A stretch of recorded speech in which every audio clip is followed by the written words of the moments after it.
साथियों, आज का मेरा प्रसंग है कि रावण ने ऐसी कौन सी गलती की जिसके कारण रावण आप भी मरा और अपना पूरा परिवार काल के गाल में फंसा दिया, मरवा दिया। तो साथियों, जब रामायण हमने पढ़ी तो ये सारा एपिसोड देखा कि परमपिता परमात्मा साक्षात श्री राम जी इस दुनिया में आकर के लीलाएं करते हैं। कृष्ण लीला हमने देखी कि कृष्ण लीला में देखी कि किस प्रकार भगवान आकर के बच्चे के रूप में दुनिया के सामने बाल लीलाएं करती हैं और दुनिया के सामने ये प्रस्तुत करते हैं कि भगवान सर्वशक्तिमान है और प्रत्यक्ष रूप से होता है।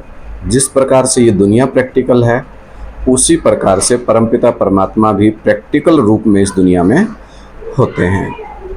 अगर कोई परिवार का कंट्रोलर ना हो तो वो परिवार चल नहीं सकता। तो ये दुनिया का भी एक कंट्रोलर है। वो कंट्रोलर बहुत अच्छे ढंग से इस दुनिया को अपने कंट्रोल में रखता है। सूर्य अपने समय पे निकलता है, वो कभी अस्त ही नहीं होता। आज तक ना तो सूर्य कभी उदय होते देखा और ना किसी ने अस्त होते देखा। पृथ्वी सूर्य के चारों तरफ चक्कर काट रही है और ग्रह उपग्रह सब का अपना किसी का कोई प्रकाश नहीं है। इस दुनिया में सूर्य का अपना स्वयं का प्रकाश है। सूर्य स्वयं प्रकाशित होता है। इस प्रकार से इस दुनिया में जिस प्रकार सूर्य, चांद, तारे, ग्रह, उपग्रह, नक्षत्र हैं, उनके ये तो जड़ रूप है। इन जड़ रूप का ही इस दुनिया में चैतन्य रूप में ही आत्मा होते हैं। जैसे मंदिर में मूर्तियां बनाई जाती हैं, जिन्होंने यहाँ प्रैक्टिकल में आकर के भगवान का पार्ट बजाया, पूरी दुनिया को गति सदगति दी, वो आत्माएं कहीं चली नहीं जाती हैं। आत्माएं वो हमेशा यही रहती हैं, एक शरीर छोड़ करके दूसरा शरीर लेती हैं। बहुत से लोग कहते हैं शिव अजन्मा है। अजन्मे तो हम सब हैं। जन्म और मरण शरीर का होता है, न कि आत्मा का। वो एक अकेला अजन्मा नहीं, हम सब अजन्मे हैं। अगर विनाश होता है तो आत्माओं के पार्ट का होता है। जो निराकारवादी हैं वो कम जन्म लेते हैं, जो और ज़्यादा थोड़ा साकारवादी हैं वो थोड़ा सा और ज़्यादा, जो साकार में निराकार को याद कर लेते हैं वो और ज़्यादा। लेकिन जो क्लियर रूप से, स्पष्ट रूप से परमपिता परमात्मा के साक्षात रूप को जानते हैं, जैसे भगवान भी आकर के कहते हैं कि कोटों में से कोऊ और कोऊ में से भी कोऊ, यानी कि करोड़ों में से भी कोई और कोई में से भी कोई ही बिरले हैं जो मेरे प्रैक्टिकल स्वरूप को जानते हैं। मैं कौन हूँ, कैसा हूँ, किस रूप में पार्ट बजाए रहा हूँ। बहुत कम आत्मा इस सृष्टि में ऐसी हैं जो उसके इस प्रैक्टिकल स्वरूप को जानती हैं, पहचानती हैं। भगवान को मानते तो सब हैं लेकिन पहचानते नहीं हैं। साथियों, रावण ने भी वही गलती की थी। इतनी बड़ी ब्लंडर मिस्टेक की थी जिसकी वजह से उसने पूरी लंका को खत्म कर दिया था। उसके अहंकार ने उसको मरवा दिया था। रावण क्या शिव का पुजारी नहीं था? बिल्कुल था। तो आज इस वीडियो के माध्यम से पूरी दुनिया में जो ये निराकारवादी पंप एंड शो जो दिखावा बड़ा करते हैं, इनसे जानना चाहता हूँ और पूछना चाहता हूँ, क्या निराकार भगवान होता है? निराकार का मतलब जिसका कोई आकार ही नहीं। और अभी कुछ दिन पहले ब्रह्मा कुमारी आश्रम में एक परमानंद जी महाराज आए हुए थे, किसी अखाड़े के संत। उन्होंने बहुत सुंदर शब्दों में कहा, निराकार का मतलब है जिसके बहुरूपेण आकार होते हैं, उसका कोई एक आकार फिक्स नहीं है। तो बात तो कहीं ना कहीं सही है कि वो भी एक शरीर छोड़ दूसरा शरीर लेते हैं। बस फर्क इतना है कि उनका शरीर इस सृष्टि से कभी खत्म नहीं होता, इसलिए उनको अविनाशी, अकाल मूर्त, अव्यक्त मूर्ति ना कहा जाता है। और एक ही वो मनुष्य सृष्टि का बीज है जिसका शरीर और आत्मा दोनों ही सृष्टि पर सदा कायम है। दुनिया जब सबसे पहले बनी होगी तो पहले आत्मा बनी। आत्मा में 3 शक्तियां होती हैं, मन, बुद्धि और संस्कार। तो वो तीन शक्तियाँ इस आत्मा के अंदर काम करती हैं। मन भी होता है, बुद्धि भी होती है और संस्कार भी होते हैं। तो एक व्यक्ति इस दुनिया का ऐसा है जिसके अंदर से ये पूरा संसार निकला, तो उसके अंदर आप कुछ भी देख सकते हैं। और उस व्यक्तित्व के दो रूप हैं, एक शंकर के रूप में और एक अव्यक्त मूर्ति ना शिवलिंग के रूप में। जब शंकर के रूप में है तो वो जगत पिता है। जगत पिता, जगतम पितरम वंदे पार्वती परमेश्वर, इस जगत का पिता है, पार्वती माता है। तो साथियों, तो जब पिता पहले एक मनुष्य तैयार हुआ तो ये गुण अवगुण ये सारी चीजें जगत पिता से आई। आज जो इस संसार में देख रहे हैं उन सब चीजों का एक सूक्ष्म बीज है, अणु अणियाम सम अनुसमरेता। उस अणु रूप को पूरी दुनिया याद करती है, लेकिन ज्यादा से ज्यादा 33 करोड़ देवी देवताओं को छोड़ करके, होता तो 33 कोटि के 33 प्रकार के देवी देवता होते हैं, वो भी थोड़ा थोड़ा, लेकिन 99% दुनिया निराकारवादी है। क्योंकि ये निराकारवादी दिखावा बहुत करते हैं, ढोल मदीरा बजाना, गाना बजाना, बहुत दिखावा करते हैं, जिससे दुनिया में चकाचौंध फैल करके ऐसा हो जाता है भाई सत्य तो इन्हीं के पास है, इसके सिवाय वो सत्य हो नहीं सकता इस दुनिया में। लेकिन आप देख रहे हैं कि सतयुग और त्रेता का इतिहास तो आज मानव के पास है ही नहीं। जब सतयुग और त्रेता का इतिहास हमारे पास लिखित में नहीं और जानते भी नहीं, क्योंकि थोड़ी सी जनसंख्या है, राम राज्य है, प्रकृति से सारा सब कुछ खाने को मिलता है, सुख का राज्य है, अकाले मौत कोई मरता नहीं है, बीमारियां नहीं होती, वहाँ मेडिकल की जरूरत नहीं, किसी सुविधा की जरूरत नहीं। तो साथियों, टॉपिक वही क्लियर चल रहा है कि ये निराकारवादी 2500 साल विक्रमादित्य से शुरू होता है। पहला राजा जो इतिहास में नोट हुआ वो विक्रमादित्य है। विक्रमादित्य ने सोमनाथ मंदिर की स्थापना करवाई थी, वहाँ से ये शुरू होते हैं। फिर इस्लामी, बौद्धी, क्रिश्चियन। तो मैं सनातन धर्म वालों से पूछना चाहता हूँ, ये अपन को जो हिंदू कहते हैं, वो कम से कम ये तो बता दो कि आपका धर्म स्थापन कब हुआ। सोच के देखिए, प्रैक्टिकल कोई सबूत हो तो बताइए। क्योंकि इस्लामी, बौद्धी, क्रिश्चियन, मुसलमान, फिर आर्य समाजी, सिख, नास्तिक, ये तो सारे हमारे सामने खड़े, इतिहास रिटर्न हो गया। सनातन धर्म का इतिहास कहाँ लिखित है? इतने वेद शास्त्र आप लोगों ने बना दिए, पूरे हॉल के हॉल भर जाते हैं, तो कौन सा वेद शास्त्र पढ़े भाई? भगवान के इतने स्वरूप बना दिए, कैसे भगवान को पहचाने भाई? भगवान तो एक ही होता, भगवान एक होता है और एक ही है। जैसे आज दुनिया इन दौलपोश या इस दुनिया के हद के भी सन्यासी और बेहद के भी सन्यासियों के भांपे में आए हुए हैं। भगवान कण कण में है, भगवान एक ज्योति है, भगवान निराकार है। तो इनके चुंगल में जब तक हम नहीं छूटेंगे, जब तक इससे बाहर नहीं निकलेंगे, जैसे भगवान ने अर्जुन को कहा कि अर्जुन कोरा कागज बन जा, क्योंकि ये वेद शास्त्रों का, इन साधु सन्यासियों का बताया हुआ ज्ञान जब तक बुद्धि में है तब तक हम परमपिता परमात्मा के प्रैक्टिकल स्वरूप को नहीं जान सकते। तो अब क्या करें जानने के लिए? इन निराकारवादियों के चुंगल से बचें, इस लंकावादियों को पहचानें, जिन्होंने दुनिया का आह्वान किया कि भगवान आ गया, लेकिन वहाँ पहाड़ों में टक्कर मरवाते हैं, मिट्टी के, पत्थर के, ईंटों के महल दिखा करके ये दिखाना शो कर रहे हैं कि ये है वो स्वर्ग। लेकिन ये स्वर्ग नहीं है साथियों। स्वर्ग आत्मिक स्थिति होती है, महलों को स्वर्ग नहीं कहते। इस प्रकार से अंबानी, टाटा, बिरला फिर यही स्वर्ग में जाते, हमारा नंबर कहाँ आता? भगवान तो गरीब निवाज बन के आता है और गरीबों को ही अपना ज्ञान देता है, गृहस्थियों को ज्ञान देता है। तो साधु सन्यासियों को तो भगवान वैसे भी ज्ञान नहीं देते। तो इस निराकारवाद के चक्कर से जब तक नहीं छूटेंगे तब तक आप कलातीत, कल्पांतकारी, कलाओं का अंत करने वाला, कल्प का अंत करने वाला निराकार बिंदी नहीं है।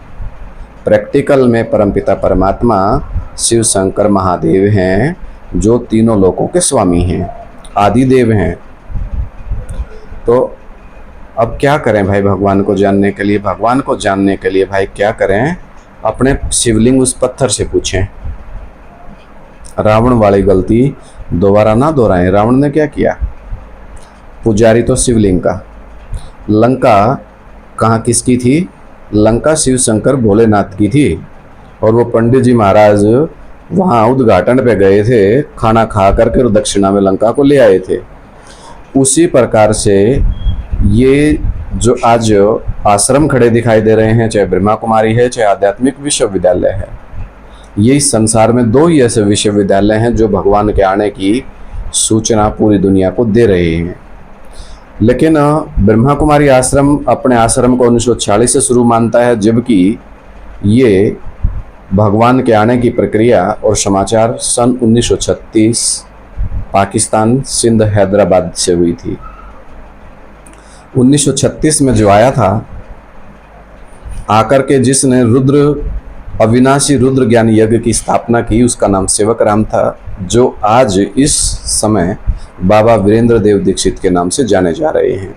वही हमारे प्रभु श्री राम हैं और भगवान के साथ ब्रह्मा कुमारी धोखा कर रहे हैं। निराकारवादी इस दुनिया में ज़्यादा हैं, लेकिन जीत किसकी होगी? सत्य की होगी। जिस प्रकार से रावण शिव का उपासक था, आज ब्रह्मा कुमारी आश्रम सारी शिव की उपासक है। लेकिन उस शिव की उपासना तो करते हैं, कैसे करेंगे उपासना जब निराकार ही कह रहे हो? बिंदी, पता नहीं कौन से बिंदी का स्वरूप आज तक वैज्ञानिक भी नहीं पकड़ पाए, कोई नहीं पकड़ पाया। जब कोई उस स्वरूप को पकड़ ही नहीं पा रहा, बिंदी को पकड़ ही नहीं सकता, तो ये कैसे पकड़ लेंगे? इनके पास कोई अलग दुनिया के लोग हैं? नहीं, गलती वही कर रहे हैं। अपने इस दिखावे के जाल में फंसा करके भूत पूजा करवाना, कब्र बनाना, समाधि बनाना, ये सारी गलत चीज़ें यहाँ से सिखाई जा रही हैं। हम सनातनी तो अपने मुर्दों को जलाते हैं, क्रियाक्रम करते हैं। तो अब तथ्य ये आता है कि रावण की तरह ये गलती क्या कर रहे हैं? रावण की तरह इन्होंने सब कुछ सजा धजा करके लोगों को आकर्षित तो कर लिया, लेकिन भगवान वहाँ फिर भी नहीं है, क्योंकि भगवान निराकारी स्टेज वाला होता है, निराकार नहीं होता है। और दुर्योधन की तरह इनके खिलाफ कोई बोले तो पता नहीं कितनी बड़ी बड़ी धमकियां भी देते हैं। जैसे रावण ने सभी देवी देवताओं को कंट्रोल कर रखा था। रावण के पास कौन सा ऐसा देवता था? हवा, बिजली, पानी, सब कुछ तो कंट्रोल कर रखा था। तो आज पूरी दुनिया के इन्होंने कंट्रोल कर लिया है और अपने आप को बहुत ताकतवर समझते हैं कि जैसे रावण की तरह अब हमारा सामना इस दुनिया में कोई कर नहीं सकता। और निराकारवाद में उस शिव आया, शिव भगवान वाचु, शिव भगवान वाचु। अरे तुम्हारा निराकार बोलता भी है? हद हो गई। तो साथियों, रावण भी इनकी तरह शिव का पुजारी था और सब ज्यादातर रावण संप्रदाय हैं ये सब। तो राम जी आते हैं तो रावण का वध करते हैं, लंका को जला देते हैं, खत्म कर देते हैं। तो यहाँ से जो विभीषण हैं, जो भगवान के साकार स्वरूप को जानते हैं, मानते हैं, वो बचेंगे। बाकी सब ये लंका अब राम की चपेट में आ गई। हनुमान जी पहुंचेंगे और काम विकार की अग्नि के द्वारा इस लंका को अब जला देंगे। काम विकार इतना देखने में आवेगा जिसकी अति हो जाएगी। तो साथियों, रावण शिव का पुजारी, अब वो तो निराकारवादी, साकार में भगवान को कैसे मान ले? अब वही स्थिति इन दोनों आश्रमों के बीच में चल रही है, ब्रह्मा कुमारी विश्वविद्यालय और आध्यात्मिक विश्वविद्यालय। वो कहते हैं शिव का साकार स्वरूप ब्रह्मा बाबा थे और वो कहते हैं शिव का साकार स्वरूप बाबा वीरेंद्र देव दीक्षित हैं। तो अब इन दोनों की आपस में इस बात का पूरा मंथन दुनिया के सामने चल रहा है। 12 साल मैंने भी अध्ययन किया इस ज्ञान का। 12 साल के अध्ययन के बाद निष्कर्ष यही हुआ कि जितने भी निराकारवादी हैं, चाहे वो ब्रह्मा कुमारी आश्रम में हो, चाहे वो आध्यात्मिक विश्वविद्यालय में हो, जो भगवान के प्रैक्टिकल स्वरूप को नहीं मानते हैं, उन सब का विनाश होना निश्चित है। विनाश किसका होगा? पद का। फिर कहेंगे कि आप सर्टिफिकेट बांट रहे हैं। सर्टिफिकेट नहीं बांट रहा हूँ। रावण की तरह, जो रावण ने गलती की थी, वो रावण की तरह उस गलती करने से अपन को बचा रहा हूँ और अपने जो कलातीत कल्पांतकारी बाप के बच्चे हैं उनको बाप का परिचय दे रहा हूँ, क्योंकि बाप को तो आप लोगों ने टिकने ही नहीं दिया। भगवान को तो कलंकीधर बना दिया, भगवान को रण छोड़ बना दिया, भगवान का तो पौंड्रक की तरह गर्दन उतार के ले आए, देखो तुम्हारा भगवान का तो हमने सिर का कलम कर दिया। तो यहाँ शिवलिंग को जड़ से उखाड़ने वाले लोग हैं, जो शिवलिंग को साकार में किसी को भगवान नहीं मानना चाहते। और मोहम्मद गौरी ने सबसे पहले आते ही क्या किया, शिवलिंग को उखाड़ दिया। तो ये लोग शिवलिंग को उखाड़ रहे हैं। जो 1% सत्य सनातन धर्म के सच्चे और पक्के सिपाही हैं, वो कृपया इस बात का ध्यान दें कि हमारे शिव बाबा सदा कायम है इस पृथ्वी पर, सदा सत्य का पार्ट बजाते हैं, एसी भी सत्य, ओसी भी सत्य। तो साथियों, आपने रामायण देखी, रावण के पास शांति दूत बन करके हनुमान जी गए, अंगद गए।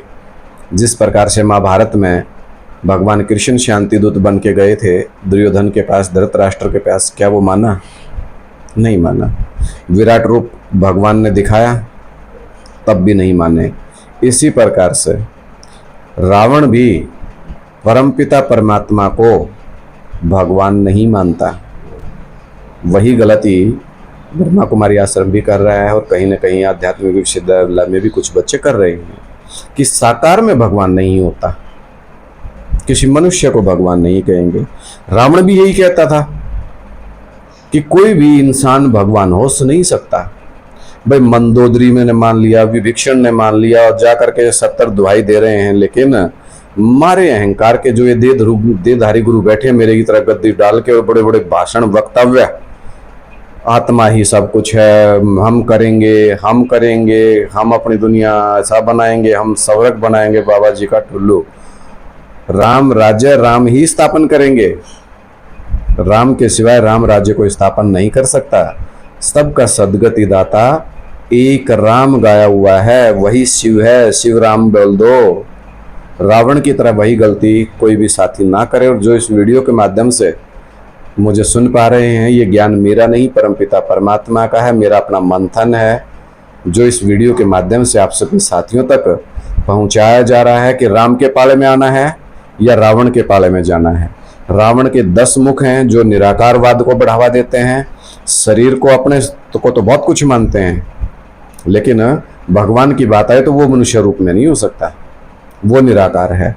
तो ये जितने भी 10 धर्म है निराकारवादी, अब इन सब का विनाश निश्चित है, इनके पदों का विनाश निश्चित है। तो जो मुट्ठी भर 5 पांडवों में से भी जो 3 पांडव हैं, जो बाप के साथ, राम बाप के साथ जन्म जन्मांतर रहना चाहते हैं, वो ही वीडियो को शेयर करें, लाइक करें और चैनल को फॉलो कर लें, ताकि आप भी इस निष्कर्ष पे पहुँचें कि सत्य की हमेशा जीत होती है।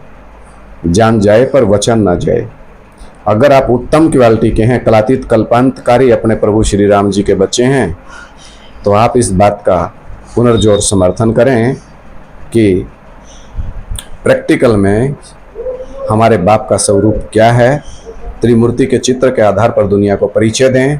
और जहाँ पर त्रिमूर्ति में ऊपर बिंदी लगी है, वहाँ शिवलिंग रख करके उस शिवलिंग के हिसाब से आप दुनिया को समझाएं कि ये है इस दुनिया का तमेव माता च पिता तमेव बंधु च सखा तमेव।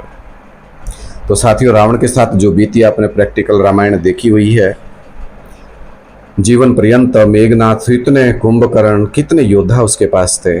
भगवान ने शांति दूत भेज करके उसको समझाने की कोशिश की, लेकिन रावण मारे अहंकार के, क्योंकि सब कुछ उसकी मुट्ठी में। तो आज यही गलती एक विद्यालय करेगा और कर रहा है लगातार दुनिया की आंखों में धूल झोंकने का। वो रावण राज्य की उस चमक दमक दिखा करके भगवान से दुनिया को विमुख किया है।